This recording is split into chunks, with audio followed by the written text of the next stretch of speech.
राज्यामधील वरिष्ठ आयपीएस अधिकाऱ्यांच्या बदल्या करण्यात आल्या। तेजस्वी सातपुते यांची पुणे गुन्हे शाखेच्या अप्पर पोलीस आयुक्तपदी नियुक्ती करण्यात आलेली आहे। तर खरात प्रकरणी एसआयटी तपास सातपुतेंकडेच राहणार आहे। दत्तात्रय कराळे राज्य मानवी हक्क आयोगाच्या विशेष पोलीस महानिरीक्षकपदी, अशोक खरात प्रकरणी दत्तात्रय कराळे चर्चेत आले होते। मनोज कुमार शर्मा मुंबईचे कायदा आणि सुव्यवस्था विभागाचे नवे सहपोलीस आयुक्त असतील। मुंबईच्या वाहतूक सहपोलीस आयुक्तपदी सत्यनारायण चौधरी यांची बदली करण्यात आली आहे।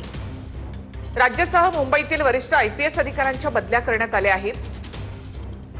तेजस्वी सातपुतेंची पुण्याच्या गुन्हे शाखेचे अप्पर पोलीस आयुक्तपदी नियुक्ती करण्यात आली आहे। मनोज कुमार शर्मा मुंबईचे कायदा व सुव्यवस्था विभागाचे नवे सहपोलीस आयुक्त असतील। कृष्णप्रकाश प्रशिक्षण विभागाच्या अप्पर पोलीस महासंचालकपदी त्यांची बदली करण्यात आली। परमजीत दहिया एटीएसच्या विशेष पोलीस महानिरीक्षकपदी। पुण्याचे सहपोलीस आयुक्त रंजन कुमार शर्मा कोल्हापूर परिक्षेत्राचे विशेष पोलीस महानिरीक्षक। दत्तात्रय कराळे यांची राज्य मानवी हक्क आयोगाच्या विशेष पोलीस महानिरीक्षकपदी नियुक्ती करण्यात आली आहे।